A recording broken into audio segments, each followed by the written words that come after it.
You know, we also have to look at the context here. Donald Trump walks on this stage and automatically is legitimized in this moment. He is the challenger. He is the anti-establishment figure, which is why he kept on saying numerous times that she has experience, but it's not the right kind of experience. And that does resonate. We've seen in the polls that this is supposed to be a change election, but many voters are just deciding whether they can change to Donald Trump. The question tonight, as we bring in our panel, is whether he got over the bar of Commander-in-Chief. Brit Hume, Dana Perino, and Juan Williams joining us now. Dana. Well, I think that it was one of those nights. It was like, wow, people thought 90 minutes was too long. I think it went by very, very fast. You know, initially people thought maybe because Hillary Clinton has health problems or she had recently had pneumonia, that being up there for 90 minutes would be difficult for her. She might not be able to get through it without coughing, etc. As Megan said, if she was on the attack. I do think Donald Trump was on his heels for a lot of it. He had some good lines. I think he was able to remind everybody that he is the out-party candidate. If you want change, this is the person that could actually deliver it. Thought he was effective when he talked about her being there for 30 years and having not been able to make any of these changes. When he talked about the Trade-Pacific Partnership deal, he had a good line on that. But other than that, I think that the point about, if I could make one point on the war, she spent a little bit of time talking about whether Donald Trump supported the Iraq war or not. He went on a long defense about that. I've always believed that Donald Trump didn't need to do that. He wasn't the one in the room with classified information who was briefed, who actually had to make a decision and take the vote. Hillary Clinton was. I don't think he has to own that as much, but he spent about 8 minutes on it in this debate, and I don't think that was time well spent. Brit Hume, your thoughts? Well, Megan, it seems to me that Trump got off to a pretty good start. He dominated the stage for the first 10 or 15 minutes of the debate. He was the old Donald Trump, the Donald Trump of the primary debates, very aggressive, very tough on his opponent. But thereafter, I think he ran into trouble principally on two issues. First, he ran into trouble on the birther issue was certainly one.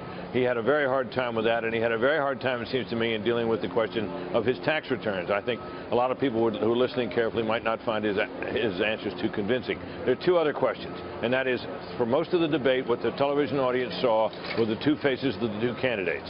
And the question for a lot of people, I'm sure, was, or for assessing their judgment is, what did they think of the two faces that they saw while the candidates were not talking, while they were listening?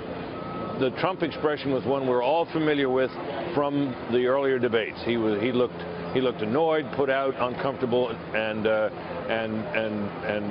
she looked, I think, for the most part, she looked composed, smug sometimes, not necessarily attractive. I think a lot will turn on how people reacted to the faces they saw side by side on that screen tonight, and we'll have to wait to find out how that turns out.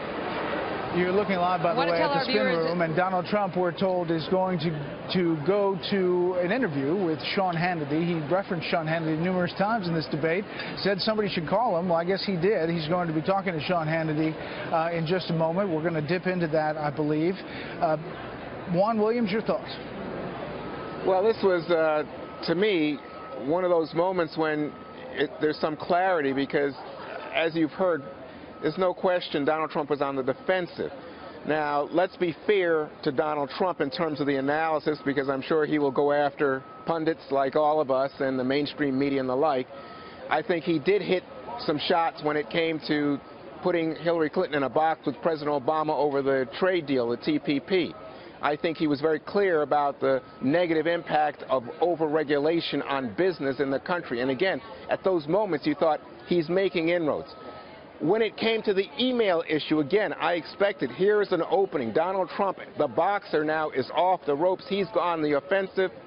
He never picked it up, Brett. He never was able to exploit that issue for maximum impact against Hillary Clinton and make some inroads into the question of her trustworthiness. The cyber security question was kind of like sort of a softball that one would think he was going to go to the emails.